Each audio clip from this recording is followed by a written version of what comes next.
Yes, sorry, I was muted. Okay. Yes.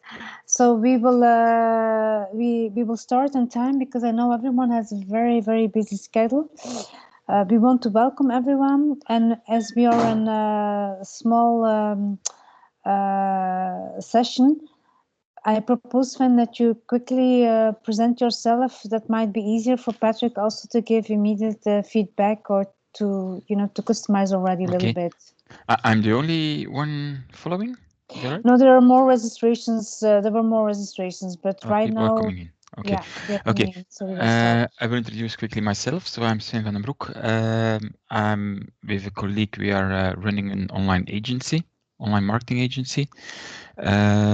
I was interested because right now with most clients we use Skype, and Skype the non-business, so the private version, which works very well. You can create chat groups, and if they ask something, they come on top. It's easy to use. We tried Teams for some time, but until now I have the impression, and correct me if I'm wrong, but it's like what defines Teams. It's more to use inside your team, and it is less suited to work with people outside of your organization. And I hoped, because I once tried the integration with Skype. For that, I had to change a bit my Office license. Then it worked, but it seems also not a thing I was looking for. So I was hoping to find an answer here. Okay, good. We'll see if we can cover that. Okay, anybody then else who has a little introduction to make, or question or topic that they absolutely want to see covered during my session? I think so far, if everyone comes in, we will give them the floor. But I propose we start. Good. Then is ook exceptionally. It's not exceptionally. It's like these times it just doesn't stop, you know. Indeed. So let's move on. Okay, good. Welcome again, Patrick. We're very happy that Microsoft has partnered up with BeCommerce to share some more expertise and knowledge. The whole session is recorded and will be accessible later for the community of BeCommerce, but also for the broader audience, when and how we will communicate later. Please, Patrick, take the floor. Thank you. So my challenge today is that there's some people in this call that have already using Teams, and that are maybe coming to learn new features, new tips and tricks. Some of you are maybe new to Teams, have not even tried Teams, have heard about it. So I need to cover the bridge between those different types of users. So I have some basic introduction on Teams, what it can do. I promise it won't be too much American software company. I've made quite some local slides that are maybe a bit more locally relevant to many of the audience. And then I have some tips and tricks at the end, indeed, for people already on Teams. And that maybe you have not yet figured out a few things. So we position, and this is a typical American corporation slide. We position Teams as the hub for teamwork. It's not just a communications tool. It's not just like, for instance, Skype, that works very well to do communications inside and outside your organization, but it's much more. It is communication and a lot more. And then we have all these statistics. I think we can throw away the slide and just say that COVID-19 is what helped people realize, what helped organizations realize we need a way to collaborate better also, and even more when we're not at the office, when people are at different locations. And Teams indeed does a few things. First of all, there's chat and collaboration. It is chatting, just like people have been doing if they're very old in old programs like ICQ and MSN Messenger. It is what Skype allows you to do, but it's also the collaboration part. It is working on a document, and in the little screen there you see people sharing a PowerPoint file and a Word file, and it's not just available to them in that chat window, it is also discoverable on other places in Teams, but I'll come back to that later. Secondly, it is about meetings and calling. It is indeed about audio and video conferencing, with a lot of artificial intelligence spread over that. I'll come back to that later. But this is what you would basically expect Skype to do. I will only use Microsoft brand, but you can fill in other brands here too. It is the basic meeting and calling one-to-one or to a very large audience, up to, in some instances, more than 10,000 users. If you have a real big international event, you could use Teams for that as well. And then thirdly, less known, applications. That may be Microsoft applications, but that may be application from other software vendors that run on Teams, so that the individual user only uses Teams as a window to their full job and every application that they need to do their job, including non-Microsoft applications. This was still a very American type of product slide. I made a very ugly one, but maybe it explains a bit better. So what does it mean? Chat and collaboration. What does it mean? What can you do? It's instant messaging. It is the one-to-one chat to individuals. It is presence, just seeing that an individual is available, is online but not available. It is chatting with the group. And let me throw in a little demo of what I think is not rocket science. It's not a big thing, but it just shows how smart people have thought about chatting. Here you see two people chatting, and during the chat they decide that, hey, they need a additional individual to join the discussion. They search for the person, and then look at this little window on the right. You can decide when you add that person to add none of the chat history. Maybe you've discussed something that is supposed to remain secret, so you don't want that person to see the whole chat history that has been going on, or quite the contrary. You can decide, hey, let them read and review what we've discussed already, so that they don't ask. I'll make a little side note to WhatsApp. If you have a WhatsApp discussion going on and you add a person to WhatsApp, that person can only see the discussion as from the moment that they've been added. Again, this is not rocket science. This is not super smart. It's just an indication of, hey, we've thought this through on when and how you want to add people to an existing chat.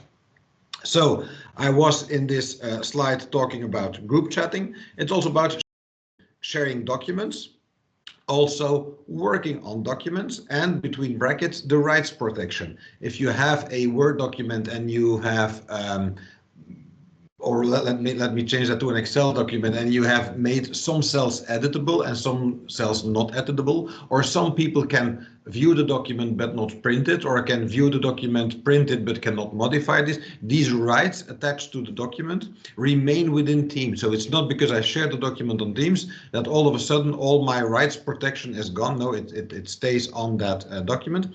And it even allows for people to work on these Microsoft Office documents without them needing to have Office installed on that device. You can do not the full-fledged all Excel features and functions, but some basic features that are part of reviewing a Word or an Excel or a PowerPoint document, you can do in Teams without needing the Office applications to be installed, which is, for instance, handy if you are joining a chat from your iPad, where you may not have Office installed on that iPad. It is, as mentioned, across platforms. So Teams works on Windows 7, 8, and of course 10, works on iOS, works on Android. You can do versioning on these documents. You can go back and say, hey, I shared the document, somebody made modifications, but I don't like the modifications. I want to go back to the back to the version before that individual start working on it. So you can do versioning on that document. You can do the chatting internally, of course, within your organization, but you can also add external people, and that is free. So you don't need to pay for these external users. And there's a limit. I think it's a certain percentage of the number of users that you have. You cannot start a Teams subscription for 2 people and then start collaborating with 500. But a reasonable number of external people you can work with in that chat. And of course, as Teams relies on the full 365 stack, everything that is on the management of the documents, the protection of the documents, the backup of these documents, the management of users having yes or not access to documents, what if a user leaves the organization, what happens with their documents, all that management is part of Teams because it just sits on top of Office 365.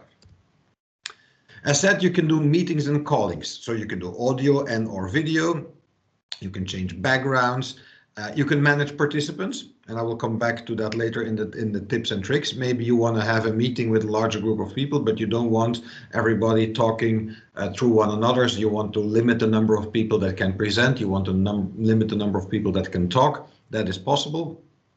You can do the calling internally, so it's like telephony internally, and that's for free. It's part of Teams. If you want to have the option of calling fixed lines, mobile lines from a telephone number, that's an optional payable option.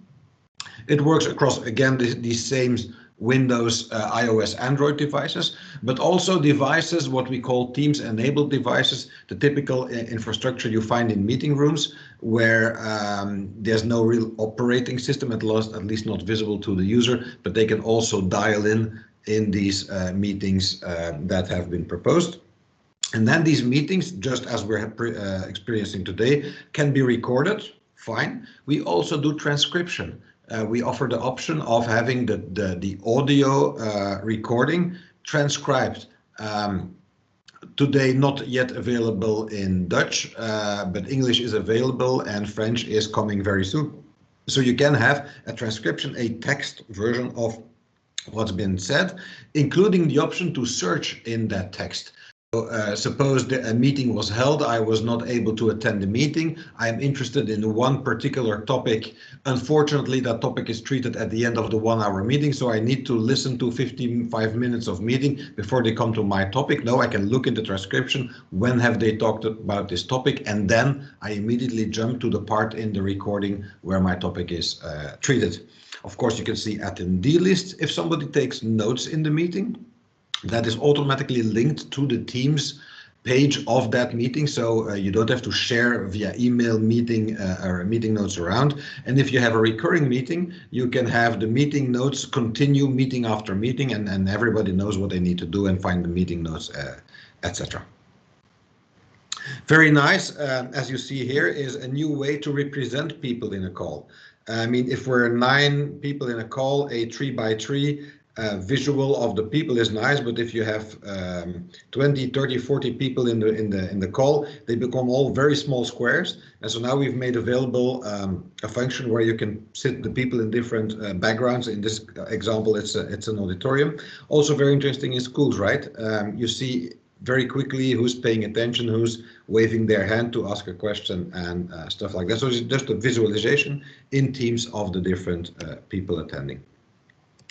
On applications and workflow, we are seeing now, I think it's more than 400 applications from sometimes very well-known companies like Adobe, Talentsoft, DocuSign, where you share a document that needs to be signed, for instance, in the example of DocuSign, and you can just sign from within Teams. The relevant person can legally sign a document from within Teams. Do not need to open a separate browser or start a separate application. It all sits within Teams. And of course, we often offer through Power Apps the possibility to very easily and quickly create your own little applications as an organization. Sometimes IT partners do that for their customers, and so they can share a Power App. For instance, we've seen examples today where people can reserve seats at an office that is in semi-lockdown, so not all seats are available. We only accept X number of people in the building. So we created a little Power App where people reserve their seat to come to the office. And then for very large meetings, so meetings is limited at 300 participants. But if you have an event going beyond 300 participants, it's usually not a real meeting, as in not everybody is supposed to speak. It's just like a few presenters and then a very large audience. We use Teams Live Event, which is the same backend, which for the participant means they have the same type of interactions. Also for the presenter, it's the same type of interface that they need to work with, but you have more possibilities on integrating videos, video streams. You may have a camera crew filming the event from different angles. All that needs to be audio kind of managed. That is what we offer in Teams live events. So there's a whole back end in there that allows the creation of large events, including the audio video management of multiple sources. But for the individual participating, it sits within the same Teams environment. Don't need to tell you that indeed Teams impact has grown in different countries since COVID-19. A nice little visual that shows how in different countries up to the end of March the usage of Teams has peaked. Let's be honest, just like with every type of collaboration solution. But it's not only the number of people using it, the number of organizations, it's also the number of minutes spent in these applications that has grown exponentially from early March till the end of March. I said at some point, indeed, artificial intelligence, it's just not a video from an audio from point A to point B or from one point to multiple participants. For instance, we offer inline message translation. When you're chatting and people are chatting amongst themselves in their shared mother tongue, let's say Dutch, Flemish, and then they add a third participant that can join the chat. Very nice, but the problem is that person does not speak Dutch, so he then can click on the chat and translate that to his or her mother tongue, and there we support let's say even every major language, including Dutch. So it's several tens of languages that we support. If you go to Teams on your mobile phone, whatever the operating system is, Teams has a little different interface, allowing to scroll to slides. So it works better on a mobile interface because the artificial intelligence recognizes that the user is following not from a full-fledged PC or tablet, but from a smaller screen mobile device.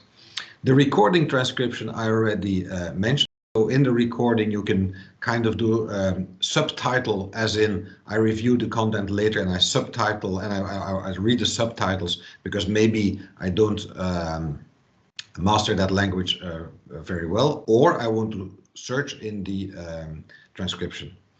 And then a last example of artificial intelligence in Teams, and there's lots of them, I'm just highlighting here 4, is background blur. So where you can, as the person in the top right of that little screen, you don't see in what environment they're in. Maybe they're in a student's dorm, maybe it's because they're working from home, maybe sitting in the bathroom, but you can't see that because they blurred the background. Blurring is an artificial intelligence thing. It's got nothing to do with optics or lenses. It is recognizing the face and the body contours of an individual and cutting that out on the background. Of course, you can also change the background, pretend that you're somewhere else. And there are also live captions. So meeting recording transcription is afterwards, is when the recording is saved. Live captions is while the individual is speaking, and there we have the major languages supported, but not yet Flemish, but English, French, German, Spanish are supported. Let's take an example of a project where a team, we've put the word teams on it for a reason, where a team is working together on a project where they have to put people together, share, assign, schedule. You see the words on the screen. For instance, we're launching an event, and so I'm choose from the people that are in my organization who should be member of the team. I can add them. I can also add external people, right? So and they immediately get the addition guest behind their name, so we know it's an external person that is joined to the team. We can share information. We can share them in the chat, as you see here. But you see on the top layer, you saw conversation and then files. You can share from external sources, as you just saw. You can view them differently, obviously. But you see also the files that were shared in the conversation. between people in the group. You don't have, if you have a very long conversation after several weeks, you have to scroll up quite a bit in the conversation to say, hey, where was this file shared? And is this now the last version of the file? No, you go to the second tab that says files there, as you see on the screen, and there you see all the files. You can save them directly in this section, but if you share the file in the conversation, they also are available immediately in this files portion of Teams. And then you can assign tasks. You can say, hey, we have a plan and somebody needs to do stuff, and they can report whether these actions are still to do or that they are already in progress, or somebody can say, hey, it is completed already. I'm done with the task. You can add some color coding to make it easy to recognize what the task is about. You see the little faces of the people that are supposed to work on this type of tasks. You can schedule a check-in, so a meeting, and if you do that on the spot, let's meet now. And then you, as said, you can do the background blur. You just see that, change a different background. And then where you, when you're ready to go, when your hair is all done, you go join now, and the people are in the call. They see each other. They can talk, they can record a meeting, and everything I just said. Collaborating on documents. Yes, a document shared here in the chat window. Word opens. You can decide to have really the Word installed on your PC or Mac opened, or you can just edit within Teams, have basic Word, Excel, and PowerPoint features, so you can do editing of documents. Maybe it's just reviewing, maybe it's just adding a comma. You don't have to quit Teams, launch Word, Excel, or PowerPoint, open the file, change it, save it back. You just do that within Teams.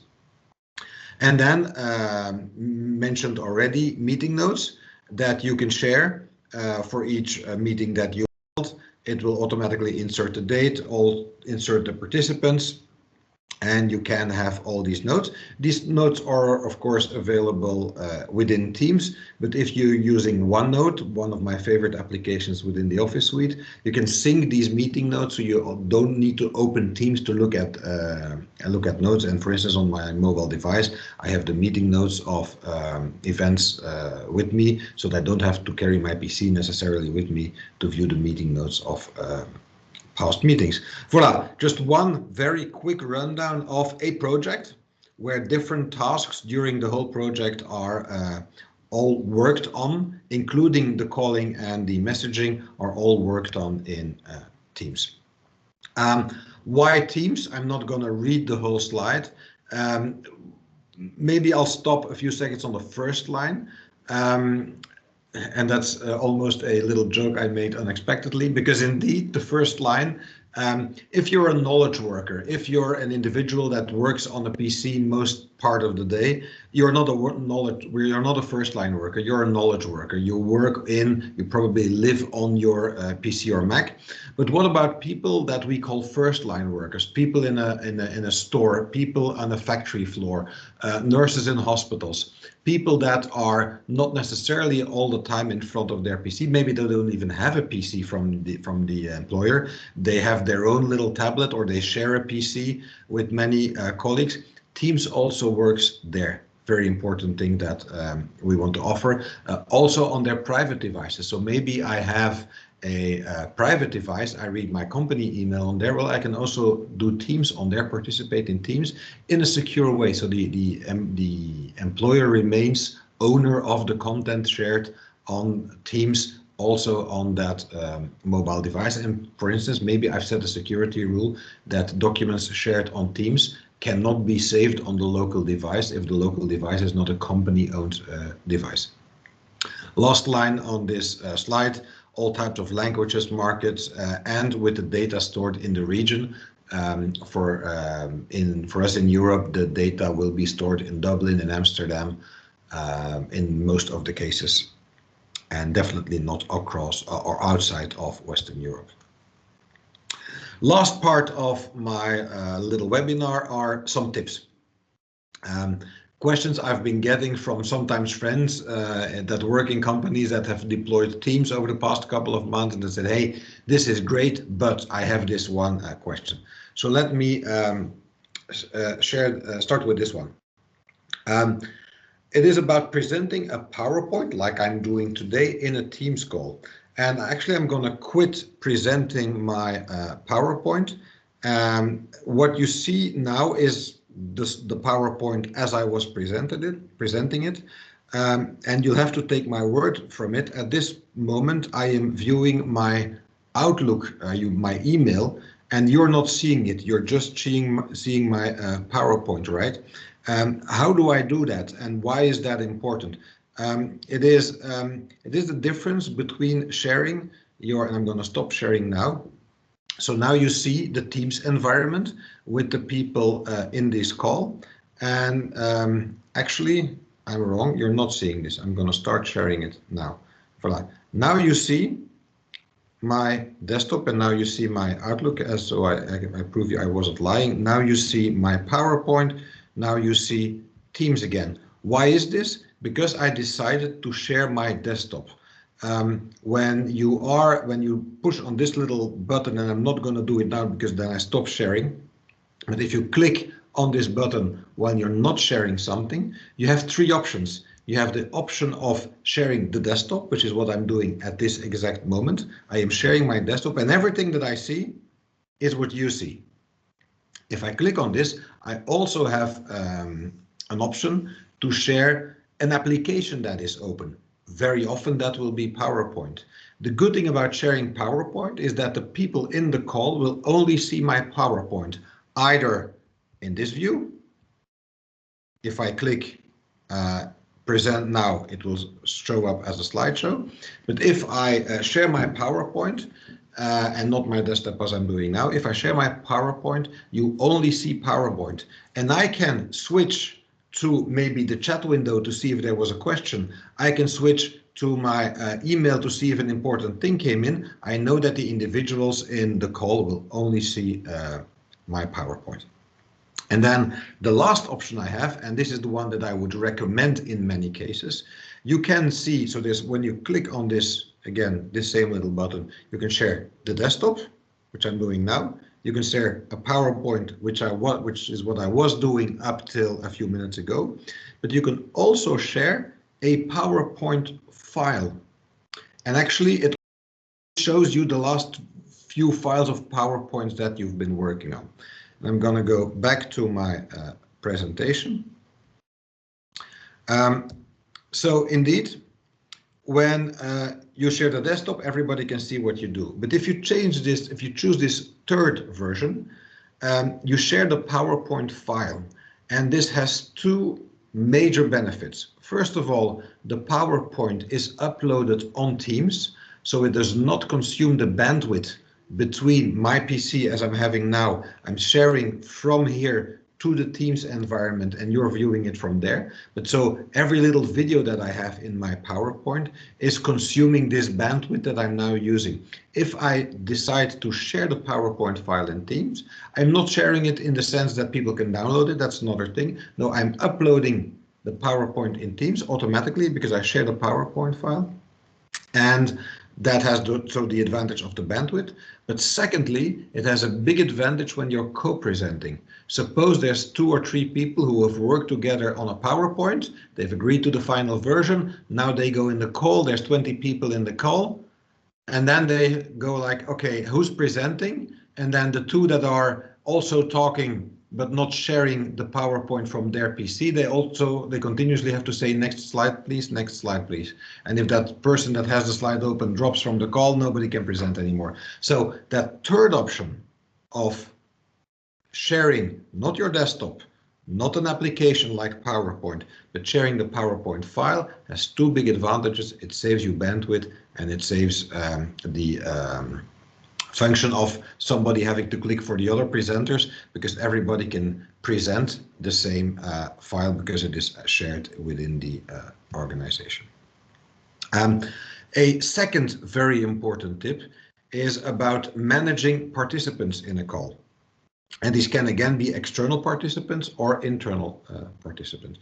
You can use the lobby. So people, you can have to wait before they are let in. Interesting, if you have a larger meeting and there's just 3 people presenting, they come in the call 5 minutes before the meeting starts, and everybody has to wait in the lobby until the right time, and then everybody is let in. You can do that with internal or with external people. You can allow people to unmute. You can decide, hey, this is going to be a large meeting. There's going to be several people in there. I will not allow people to unmute and start talking. Everybody's muted and cannot talk in the meeting. Not very democratic maybe, but sometimes in handy when you have a larger audience. And of course, you can also manage the recording and the transcription. Let me show you how you do that. So first, what you do is you start you just set up a regular Teams meeting as you would normally do. And you will probably already include all the people that need to be in there. And then when that's done in the normal way you create a Teams meeting, then you go to these Teams meeting again, and then you select meeting options as I've highlighted on the top screen a bit to the right with the red arrow. And then this option on the bottom right of this slide appears, where you can indeed say, okay, who can bypass the lobby? I haven't clicked this one open. But there you can say, okay, maybe people from within the organization do not go to the lobby, but people outside, all these things are changeable. You can have an announcement that is not a sound announcement, it's just a text announcement when people join or leave. Again, you don't want that constant pop-up, so you maybe want to turn that off for a larger meeting. And then this is, for me, the most important one, which is why I clicked this menu open. Who can present? Everyone, which means that everyone that shares their desktop or a PowerPoint takes over from the previous one. You may not want that to happen. You can say only me, I'm a dictator, I am the only one presenting, or you can say, okay, only these specific people. You've invited 20 people in the call, but you specify 3 people that are the ones that are allowed to present, and then you can allow attendees to unmute, yes or no. You can record automatically, yes or no. It's we tend to forget this. I must admit, me too. I create a meeting, I send it out, I see people responding that they will join, and I'm happy. And I sometimes forget to say, hey, maybe this would be good for the sequence of the meeting that I manage who can do what in this meeting. So, discussed about presenting a PowerPoint in a Teams call. I talked about managing the participants. Please note that it is sometimes very handy to switch to another device. Maybe not in these days when we're all confined to working from home, but once you go back to the office, if in the office, in the meeting room, you have one of these devices from Logitech, Poly, Crestron, there's a few of them. Even our own Microsoft Surface Hub supports that. It detects the Teams on your PC, because you're just entering the meeting room, running as always. 5 seconds late, you start up the meeting, and Teams says, hey, you're in this room where I find a Teams enabled device. Will you agree that I transfer the meeting to that device? And up with a switch, you are in the big meeting room. You have the big screen, you have maybe the big webcam on top of that screen, you have additional speakers, and automatically the other people that are in that same physical room, also logged in the Teams call, are put on mute, because otherwise you get an echo because all these microphones are open. That's a very maybe science fiction like. I can tell you it's not. We use this here at Microsoft every day if and when we come to the office. But you can also do that with your smartphone. You started a Teams call, a Teams meeting on your PC, but you have to hurry and leave the building. You can transfer in the options setting of the Teams meeting that you're in. You can transfer it to another device. And if you're the same owner, if you're the same logged in person on that smartphone and on that PC, it will just transfer the meeting from your PC to your smartphone. Of course, if you have Teams installed on that smartphone and are linked and are logged into that Teams environment with the same username and credentials. And then very important, security. It's one of my dogmas, And I know that many people in the call may not have security in their responsibility. Maybe you have an IT department that should do that, and you as an individual manager or Teams participant are not to be concerned with Teams. Yes, maybe, maybe not. Now, you may be not a specialist on security either, so I want to highlight sorry about that. I want to highlight a feature that is part of Office 365. It's not even specifically related to Teams. That is Secure Score. And Secure Score is a thing in the admin console of Office 365. So unless you're the IT guy of your organization, you will never see this. But then have a discussion with your IT department, with your IT person, maybe with your IT partner. In Secure Score, we give you a score saying, hey, you are doing well or not so well on security. And it's not about the stupid score, of course. It is about making sure that you have an enhanced security posture. And so what we do here in the tab improvement actions that you saw in this little animation, we also suggest what you could do to increase your security. Here it is about MFA. I will not bother you with what MFA is and what it can do for you. But it will also maybe trigger that, hey, you have not enabled the lobby within Teams for each external user by default, or you have not disabled the automatic sharing of the recording with the external people. Maybe that's something from a security perspective that you want to think about. So again, I assume that most people in this webinar are not too much concerned with security. You should, maybe you're not a specialist, but then talk about Secure Score to the right person within your organization and have a tickle them. Just say, hey, do you know about Secure Score? I wonder what score do we have as an organization? If you are the IT guy in your organization, talk to your IT partner and say, hey, how are we doing on Secure Score?